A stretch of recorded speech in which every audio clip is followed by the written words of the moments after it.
Good afternoon, ladies and gentlemen. Welcome to the QCA's Communicating Your Corporate Story webinar. Throughout this presentation, attendees will be in listen-only mode. Questions can be submitted at any time by the Q&A tab situated in the right-hand corner of your screen. Simply click Q&A, type in a question and press send. Finally, I'd like to remind you that this presentation is being recorded. I'd now like to hand you over to James Ashton, CEO of the QCA. Good afternoon, sir. Paul, thanks very much. Good afternoon, everyone. Welcome to this latest in our series of useful webinars at the Quoted Companies Alliance.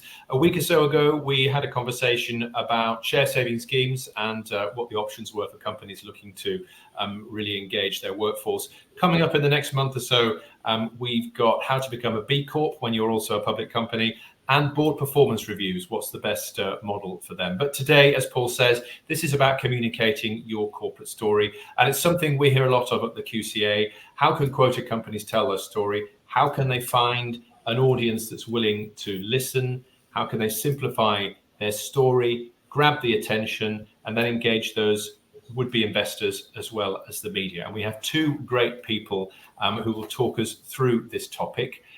Very pleased that we have Tori Cowley. She's chair of Taylor Birchwood, the executive search business, and also previously internationally been a leading corporate affairs practitioner at three large public companies in Hong Kong exchanges and clearing.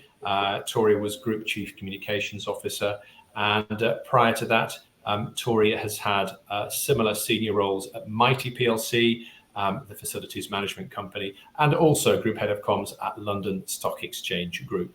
And joining her, we have Hattie Dreyfus, associate partner at Hudson Sandler, the leading strategic communications consultancy and a QCA member. And Hattie spent more than 10 years there in financial PR and corporate comms. And her clients, I know this, range from biotech to publishing, and we could go on beyond there as well, Hattie. So welcome to you both. Thanks for having me. Tori, I'll start with you. With the benefit of your experience, companies have often over the years said, I just can't get the story told. I can't get my message out there. Is it the same problem, or has it got harder, do you think? I think it's undoubtedly got harder, James. We're living in a really complex world, a 24/7 world. Companies have to be on all the time. They are expected to have a point of view about a whole host of things that historically perhaps they haven't had to have a point of view on. Plus, of course, the media landscape is changing quite rapidly. There used to be a time we were just talking about where it was absolutely essential that all executives in any field read 5 papers in the morning, and that doesn't happen anymore. So I think it's moving at pace. AI and digital is changing things, the way things are being done. And of course, the geopolitical landscape is also incredibly complex. So it's tough, actually. It's tough for all companies, small companies especially. Mm-hmm. Hattie, do you agree? And before I ask you if you agree, I must say thank you everyone for joining us this afternoon. If you do have a question or a point for Tori or Hattie, please do. People have paid good money to ask questions to these two, so we're offering this to members this afternoon. Please send things through. Hattie, do you agree? And particularly your perspective, because I know at Hudson you are looking after a number of growth companies, a number of smaller firms that want to be bigger. Yeah, it's certainly challenging out there. Just to add to what Tori was saying, I mean, you've also got the media.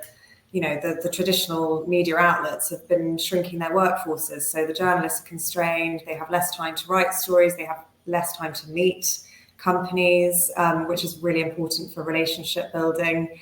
And it can be really challenging to sort of cut through. And with the changing media landscape, you've also got the added dynamic of everyone being a journalist on social media, and you can have misinformation. Someone on the street might pop into a shop and find an empty shelf and tweet about it, and if it gets retweeted a handful of times, that's enough for the media to write about it. So you've got kind of challenges from all angles, really. Yeah. So what is it? It's interesting you talk there, well, a number of elements about the personnel, the space, and relationships. I mean, think about the space first of all. I suppose actually, if all of these editions, we're talking sort of print in inverted commas, are now digital, you haven't got a problem with pagination. There is kind of endless space. But I guess the challenge is, Hattie, you've made a face at that. It's about finding the people to help fill that space, is it? Yes, you'd like to think that you'd be able to get every story published online now, given the no space requirements, but that's not the case. There's a huge amount of it has to be dedicated to advertorial, and they certainly, online journalists won't just print a story just because they like you. You really have to stand out. We're increasingly hearing that journalists, they've always wanted the sort of unique, exclusive, but now more than ever, they want to kind of get it's a race, really, isn't it, to get those kind of exclusive stories published before everyone else sort of piles on. And it has to be unique. So data-led stories, any kind of own proprietary data or unique angles you can give is going to help you cut through, but it's still hugely challenging. On the plus side, with online, companies have more of an opportunity to sort of tell their own story through their own channels, which is something that we certainly spend a huge amount of work advising our clients on. Yeah, let's come on to that in a little bit. But Tori, Hattie talked about relationships. I mean, should a company, particularly a mid cap or a small cap, still hope to fashion those relationships? Because doesn't media become a bit transactional, really, if there's no space and there's no time? So a couple of thoughts on that, James. I think the short answer to that is yes. But I think there's a couple of things that is worth understanding. I think that the nature of consuming media as a reader has changed.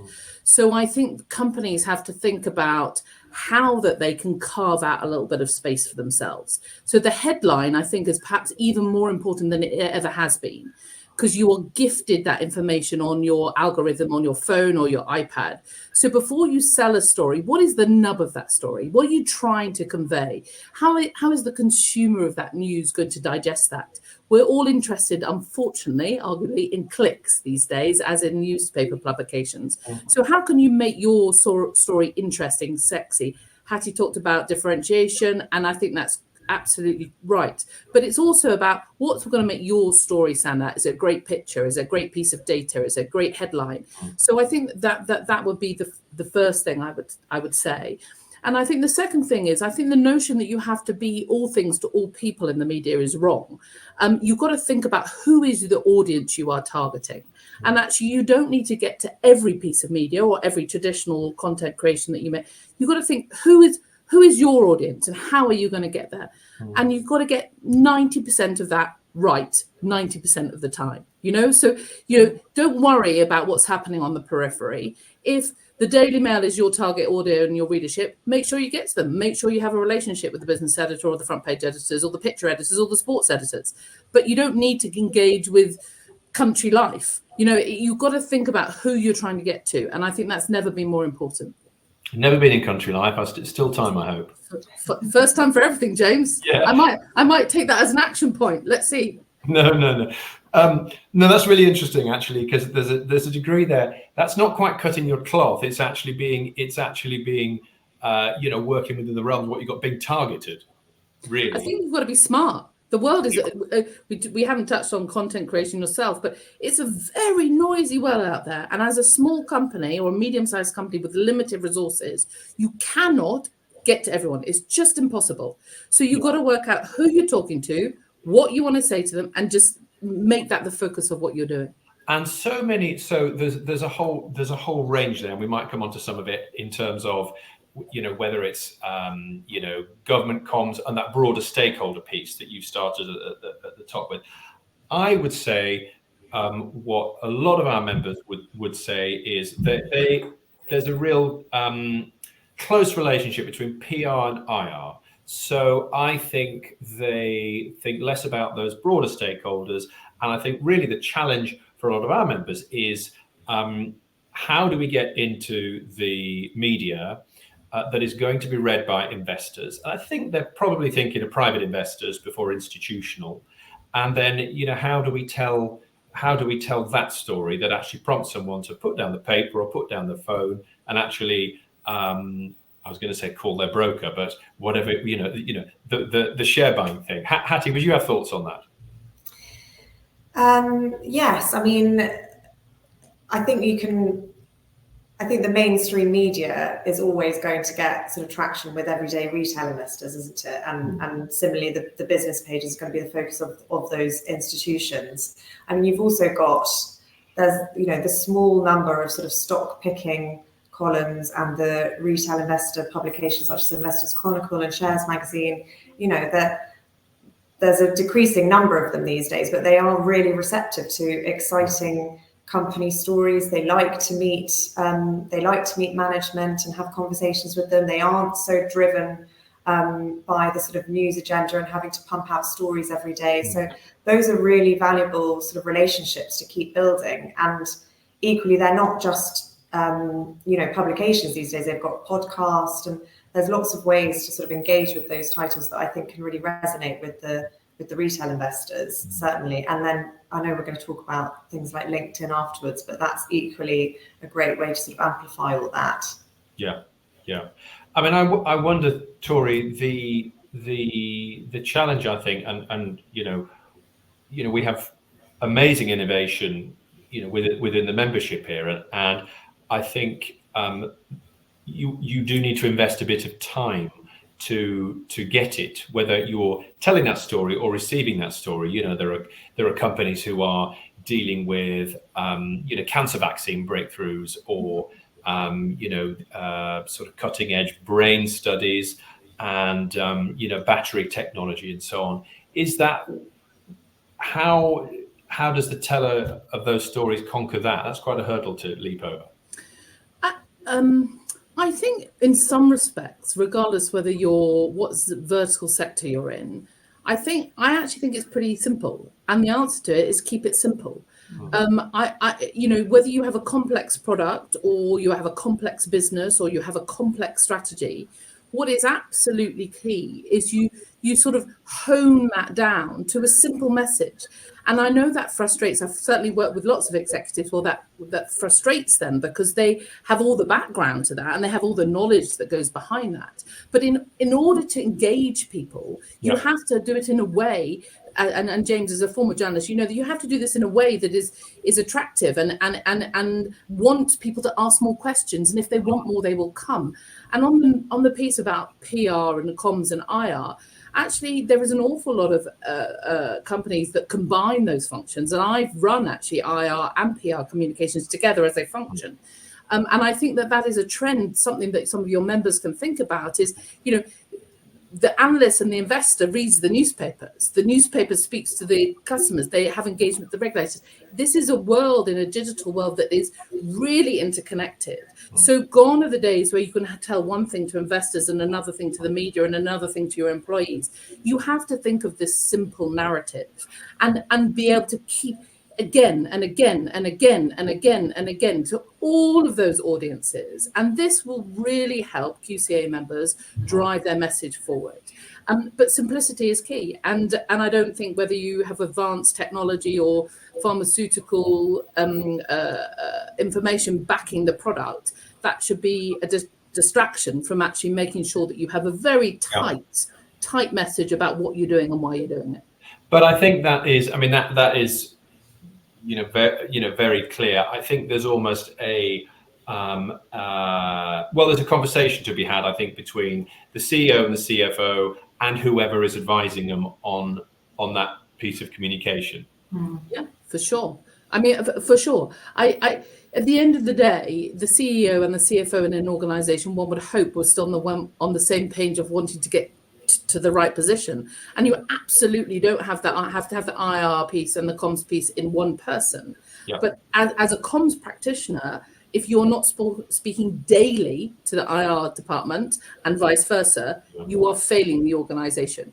So you have to be absolutely joined up. You only have to look at politicians, if we go slightly to left, where the left hand's not talking to the right, and people are not stupid. They will work out there's a bit of a mess going on. So that simple, we in PR lingo, we call it the elevator pitch. You come up, if you can't tell someone what you're doing and why you're doing it in a minute and a half, forget it. You've got to be able to have that story. Tori, can it be? Hattie, can it be challenging to get the to get all CEOs and CFOs used to that idea? Because I would have noticed this, I suppose, when I was a journalist, particularly when you've got that, when the academic, the founder, is still the CEO, or they're there, and of course they want to go in at the highest level possible, and the elevator has to start on the ground floor, doesn't it? Yeah, I mean, I agree with everything Tori said, and it can be hugely challenging. But investors are usually generalists, and journalists are often generalists too. So you have to speak to them as though you'd be explaining your business to your grandmother. You have to be able to cut the jargon, and we do. We do try and sit down with our clients and try and get them to speak in the most sort of clear and simple terms as possible about their business. Because if not, if we put them in front of a journalist, they will tell them direct, I don't understand what you're talking about. Please, can you say it again? So it's hugely important, try and cut the jargon, keep the language as simple as possible. 90 seconds, but in this day and age, you've really got to have it down in sort of 30 seconds really quickly, because they just don't have enough time, media. So yeah, hugely important to be sort of crystal clear and simple. I can't believe journalists can be so direct and brusque even with your client. Oh, they can be. What about? Can I just add? Actually, it's very interesting, because actually I think within organisations themselves, the exercise of trying to get to that very simple message sometimes informs the strategy itself. Because I think around a boardroom, around an executive management team, being crystal clear about your proposition and your product actually informs your strategy, because it's not just, and this is where comms becomes not just the transactional output of what you're doing, but helps the executive themselves to think about really focusing in, what are we trying to achieve? And I've definitely seen that happen around the boardroom. Yeah, absolutely. And I suppose, back to your point, Tori, that really is where PR and IR meets. It is. Yeah. I suppose where they come apart, are there often things, do you advise companies that you have to, how would I put it, shape your story to events, if you like, to crowbar your way into the pages, or is that kind of you're both smiling, you've obviously both done it. Is it kind of is that kind of a short-term win, but not good in the long term? I'm not sure what Hattie has. My view on this is, as an organization, whether you're purpose driven, you have a clear strategy, whether you're going through a transformational period, you're going through change, you're doing M&A, you need to be very sure of where you are and what you're doing, and craft your narrative to reflect that. Now, that doesn't mean that occasionally, opportunistically, something will come along that you can leverage off. But actually, that should be opportunistic. You shouldn't be soliciting, and it shouldn't be gimmick-led. I don't believe in really gimmick communications. A quick bang and a quick buck, and you might make a headline. But actually, having that, it is a strategic thought process of, I am here as an organization, I need to get to here. How do I do that? And you build the narrative along with your business owners to make sure that what you're doing supports that medium and long-term strategy. I think if it's too reactive and it's too gimmicky, people are not stupid. They'll see straight through that. And there's lots of occasions, as I'm sure we've all sat there reading something in the newspaper or watching something on television, and it looks pretty flaky, actually. Yeah. It's interesting, that sort of the bang in the book. I do think sometimes, I've been in the room where it's all about, so much of this conversation, I think, is about expectations as well. I've been in the room as the journalist when you've done the meeting, and sometimes there is an expectation that the journalist will scurry from the room, having taken down, like on tablets of stone or something, and it's going straight into the West End final, which was an edition one. And do you still have those expectations to manage, Hattie? Sometimes, but I think lots of clients do appreciate that. Relationship building. You've got to put the effort in, and I think it's really important to still get in front of journalists talk about your business, explain your strategy and the market you operate in, educate them. So when the time is right, it's not an immediate hit of a published story, but whether it's your results being published or something relevant in the news that might be important for your market or your business, they'll be better informed to sort of write about it. Or equally, you can help inform them about your peer group and the rest of the market. It's a long-term strategy, those relationships, and shouldn't be overlooked. And it's not it's not a sort of volumes game in terms of getting coverage. You have to think long-term and quality. And how does the PR story kind of move into the IR story? Because there are similarities. There's no way to hide. Everyone reads can read the papers, and increasingly of course, everyone can read the RNS when they never used to, look at those statements. But I guess the IR story has to be a little bit more, a little bit specialist.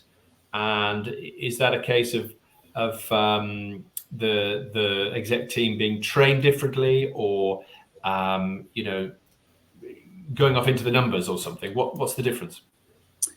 Maybe I'll take one first. I think with IR, there are definitely situations where the different stakeholder groups have a different point of view of what's good for a company, and the best example of that is job losses. So a company that's making redundancies, often as long as it's not spurious, the IR community and the investors will broadly regard that as good, strong cost control. Whereas the journalists, if you fire 4 people out of 4,000, will say, "Oh, headcount's rolling." Not always, but sometimes. So trying to build a narrative that supports all of your stakeholder groups and understanding what motivates them, and for the medium to long term. So I would say broadly, media are much more short term in their outlook, and the investors and the analyst community are slightly more longer term. Undoubtedly, the investor analyst community are interested in the numbers, they're interested in the forecast, they're trying to make money out of your business ultimately. And the media are interested in a much more of the story, the emotional connection to that organization or that product or that initiative. And trying to marry those is super important. You only have to look again, if you look at politics in the abstract, when the chancellor is driving one thing and the government is driving another thing, unless they're joined up, we see straight through that. You can't talk about growth without having growth policies. Yeah. You can't talk about financial performance without telling people how you're going to get there. So I think that understanding both of those and how they feed into each other, with the caveat that when you go and speak to analysts and investors, of course they're going to be interested in the numbers, and some journalists will be too. But you have to have a story that crosses both those sectors. I don't know if you agree with that, Hattie. Yes, I do, and the redundancies is a great example. Equally, there is a bit more blurring now. I think investors probably now more than previously, they like to know some of the more fluffy, softer stuff that we'd usually sort of save for media. They like to see how a brand might be resonating with sort of consumers.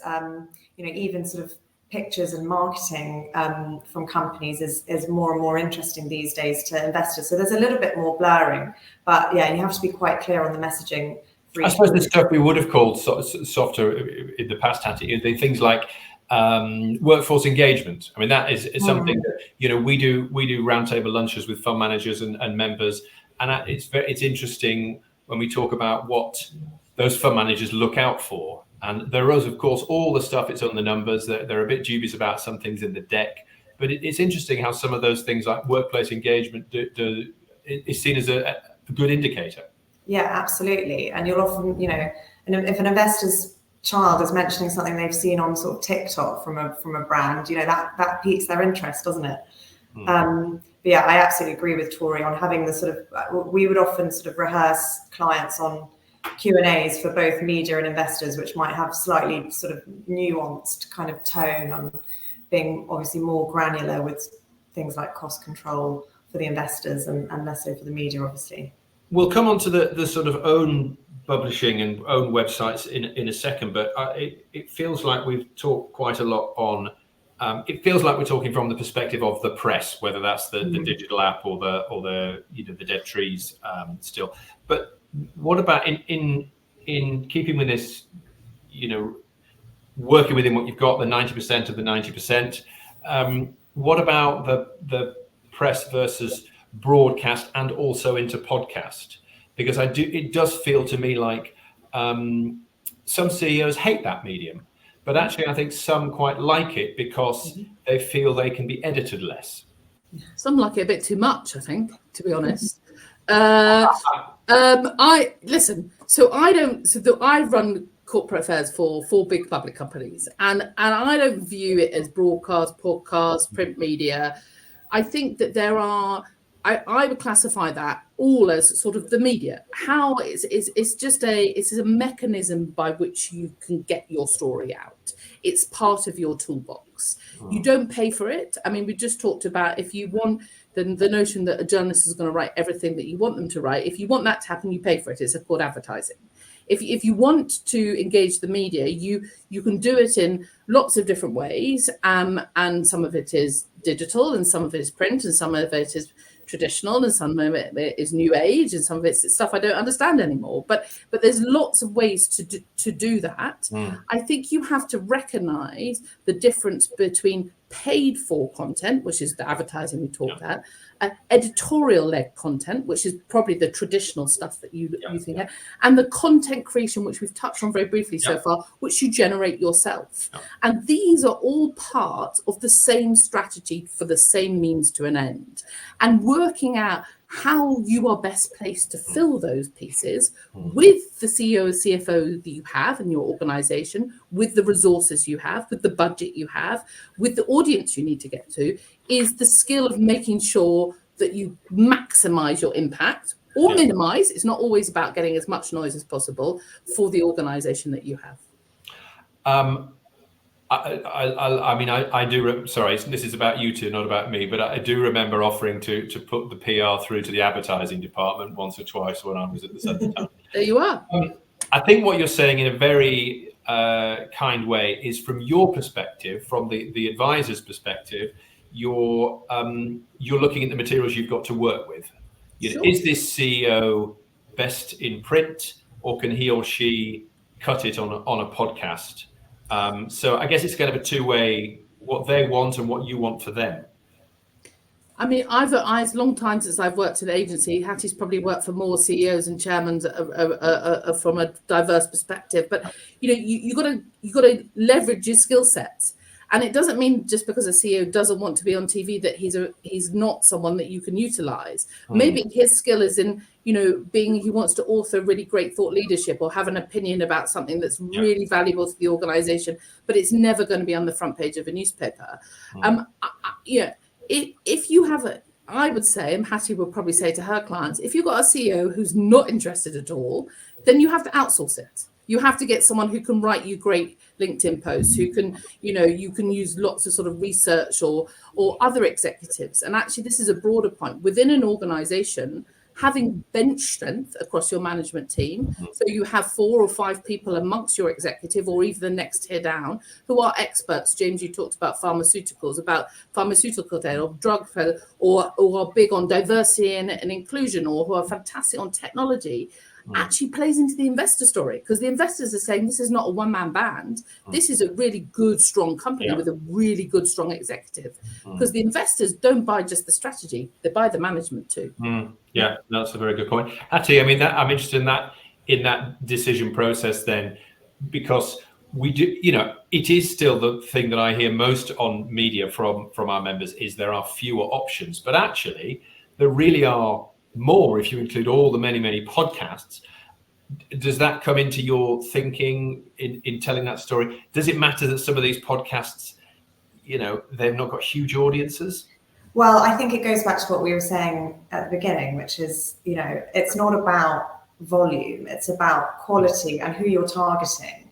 And I think, something we always have to bear in mind is a good use of management's time. And Tori's talked about broadening the sort of bench of spokespeople, which can also help with that. But if you've got a CEO who's short on time, and you've got the option of a sort of 10-minute call with a journalist at a newspaper that's read by the investor base, most of the sort of customer base, you know, that can be a really good use of time. If you've got a sort of 2-hour-long podcast with a small listenership that you don't really know who's listening, you know, that's not necessarily a good use of time, and it requires lots of sort of prep. And, you know, it's about the balance of making sure you're targeting sort of quality opportunities that really resonate with the audience you want to reach, and, you know, don't take up too much time.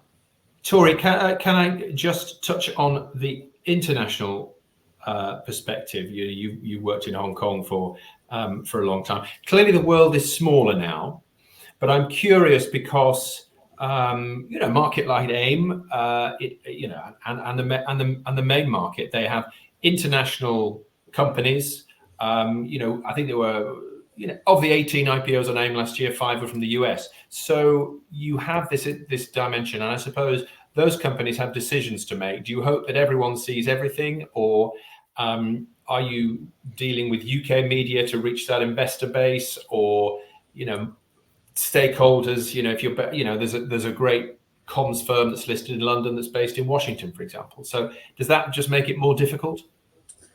I think that, so I give a couple of lectures every year to the University of Florida on international media relations. I know, we're all coming. Yeah, well, do you know, it's fascinating because actually things haven't changed at all. PR, or public relations, communications, is a local industry. There is absolutely no getting away from that. So if you have, as an organizer, if your QCA members, as CEOs and chairmen and businesses, have a need to have a voice in the United States or in parts of Europe or in Asia, they need to engage in those jurisdictions. They cannot rely on UK media to hit those audience. However, there's a couple of caveats to that. We've talked about content creation. Your own content and your own website is your primary channel for people understanding what you do. So if you don't invest in it, you need to. And you need to make sure that that is absolutely what you want out there, because that transcends all markets. You have control over it, and it transcends all markets. So getting your website is absolutely critical.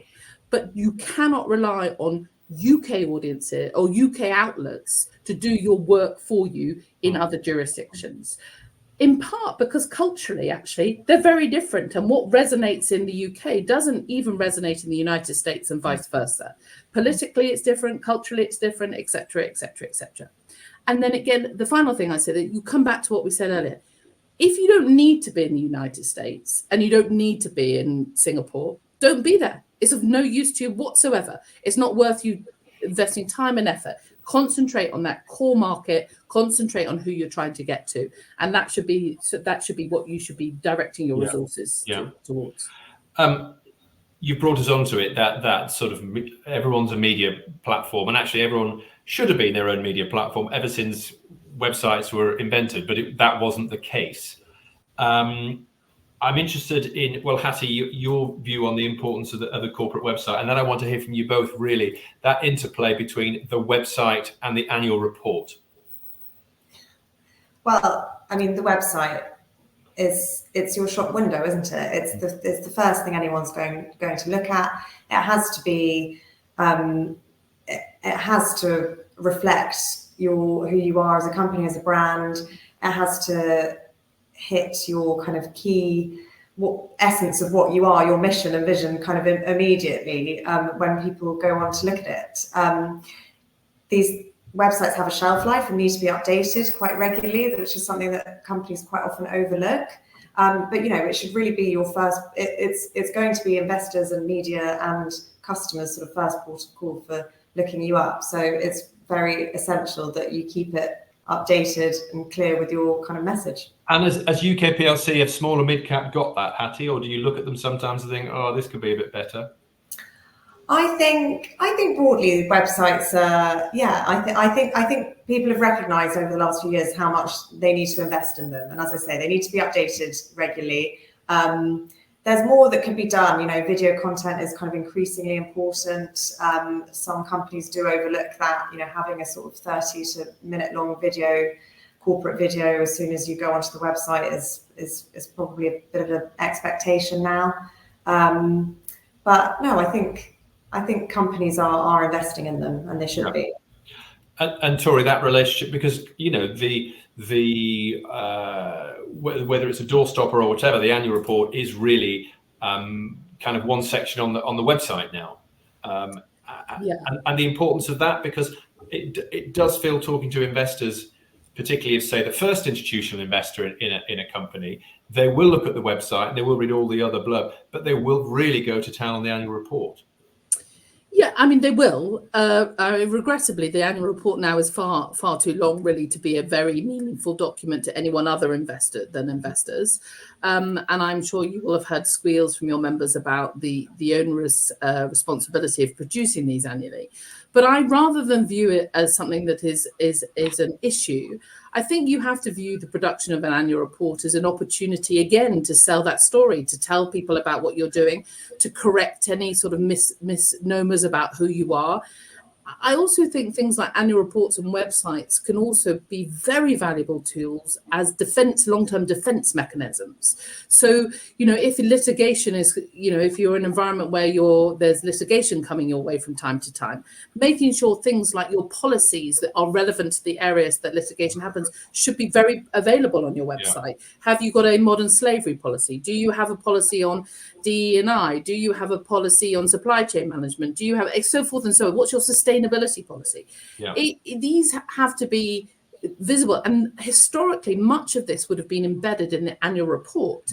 And actually lift out the things that are interesting, put them in a more visible place, make sure that you are thinking about the long-term health of your organization, and the website is absolutely the best place to do that, because you don't have to push it out. It's there for all to see.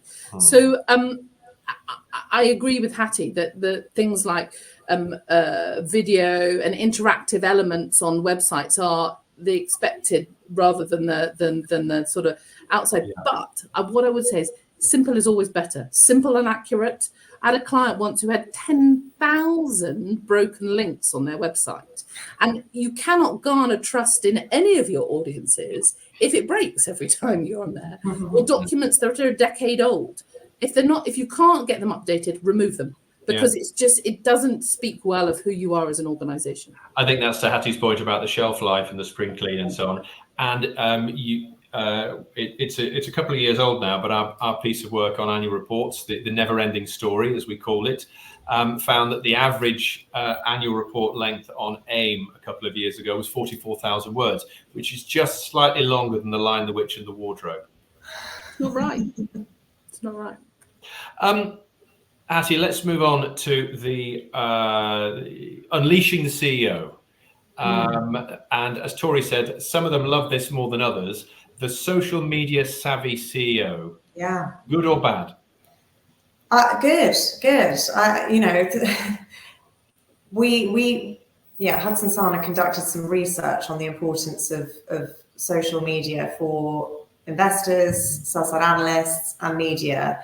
And no surprise, it is hugely important. And particularly LinkedIn is, it's used on a daily basis by investors and media and, potential customers and potential employees to research a business and to get there to follow company news flow. So, and as a CEO being sort of the face of a business, it's really important that they are active and that they are engaged on it.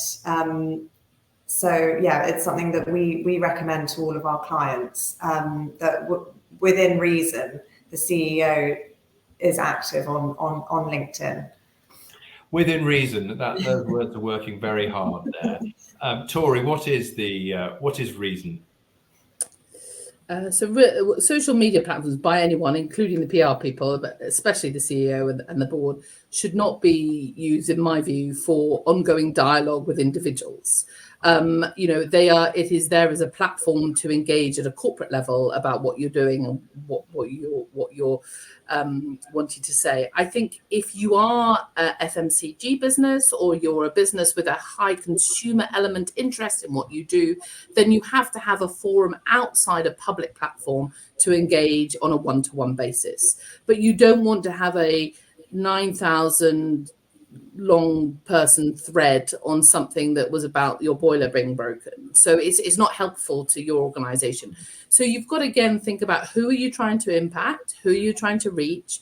What are the mechanisms for engaging with them? My advice to my CEOs who I've worked for is, however frustrated you are and you're sitting at an airport with 5 hours delay, you don't start a conversation with someone from the other side of the world about some esoteric thing on a public platform. You might be right, but it's not really about being right. It is about creating a persona for the company and a persona for yourself. And having public spats is not a good thing. And there's plenty of examples of where that has been borne out. Yeah, I suppose, and there is. I suppose we're almost getting into the world now where the what is the analogy? I think for a CEO to go from having no PR support to thinking they can do it themselves might be as dangerous as, I don't know, auditing their own books. Couldn't possibly comment on that, James. Okay, fine. I'll wait for the autobiography. Maybe. Yeah. Some CEOs, as Hattie's mentioned it, love to engage on social media. I mean, you've got to find a way to make that work for them. But I think LinkedIn can be full of them. And actually, I found, you can't read it all, there's acres of the stuff. But actually, I think it can be quite engaging, and it gets you, gets you beyond the numbers, and actually really, even if it's a CEO on a touring different offices or something, that can be quite good. One of the things I think we've done quite well in the past is to find with your sort of the front of your business, the CEO or chairman, something that is not directly associated with your business, which is beneficial to your business, for which they have a point of view or a passion for. Now, you can't fake this. You can't say to a CEO who's got no interest in rugby, you've got to be interested in rugby. But you can say, it might be social mobility, it might be sustainability, it might be UK PLC, it might be public company markets, which doesn't actually impact your chocolate cake manufacturing or your pharmaceutical business, but it talks to the intellectual capabilities and capacity of that CEO, and allows you to have a point of view about things as a leader, which isn't directly impacting your business. And I think that's one way that smaller companies can begin to carve out a bit of a standing for themselves as leaders on things like re-employment of women after 10 years on having a family, or it's introducing ex-forces staff into the workforce, or really strong on things like the development of UK capital markets, for example. And I think that having that sort of slightly additional something else to a CEO or chairman is a very valuable thing, but it's got to be right. You can't just do it for the sake of doing it. So a bit of hinterland. Yeah. It allows you to be a leader other than just having to talk about your business. It allows you to have a point of view about something and gives you a network and access to other things. So that's another way to use social media and digital platforms to reinforce the leadership position. And there's lots of examples of CEOs who are really good at this, and probably supported by their PR machine. But actually, it talks to their credibility as someone who has strategic vision, not just operational focus. Yeah, and I think that a good example of that even today, one of our member CEOs, I didn't know he did this. He's been a long-term supporter of Variety Club of Great Britain, and donated thousands of wheelchairs. And he's in property. He's not in showbiz. So it's a nice sort of adjunct, if you like. Hattie, a little on this then. Is there sometimes when the advice is, don't do it? There has to be that sometimes, doesn't there? I would say in general, companies tend to be more on the cautious side anyway, and it's actually more prompting them to speak out rather than the other way. Yeah. But there's certainly some examples of CEOs perhaps saying too much. Yeah, and of course, apparently journalists quite like that. Yeah. I wonder what else I can ask you. I think we've cantered through, quite a lot of stuff. Some of the take homes I think it's really important to remember it all joins up. I think that's a really important point, Tori, and I think also there's probably, I think what you're saying really is it doesn't matter whether you're in the highest echelons of AI or battery storage or whatever. There are no stories too hard to tell. I agree with that. One other thing I did, which we haven't really touched on, is you talked about IR and the media and employees. We've touched on a little bit, but actually there's a whole bunch of other people involved in this. So government is a great one, regulators, another one, NGOs, competitors, talent, external. I think, I jotted down a couple of things before we joined today about what I thought was important. One was to get your website sorted, if it's not. 2 is to be super joined up in whatever you do, and think about that really broad group of experienced, of a really broad group of stakeholders that you're trying to get to. And this comes back to who are you trying to get to and how you're trying to.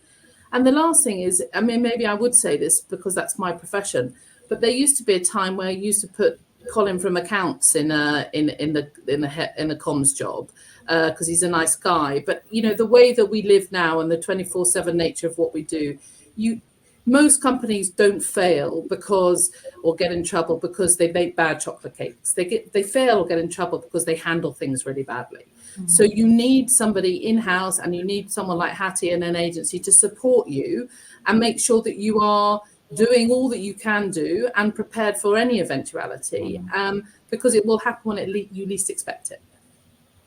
Yeah, and I think we are. I mean, I feel for poor old Colin. But I think we're past the point when company leaders think comms is purely a cost center, aren't we? You'd be surprised. Hattie? I like to think so, but to echo Tori's point, I agree with that, and it's about building those relationships, building that trust with all your audiences is so important, because in the event that something may happen, you do want that credibility out there. Okay, look, I think that's excellent. I'm gonna leave it there, and I think we have covered the story from all angles, and we're going to make sure that we promote this on YouTube so that it's there for posterity and people can pick up on your tips. Tori, Hattie, thank you so much for your input and help, and as I say, we have more of these useful webinars coming up, so please watch out on our own website, which I think is quite easy to navigate. And Paul, let me hand back over to you. Thank you very much. Fantastic. Tori, Hattie, James, thank you indeed. On behalf of the QCA, thank you for attending today's presentation. That concludes today's session, and good afternoon to you all.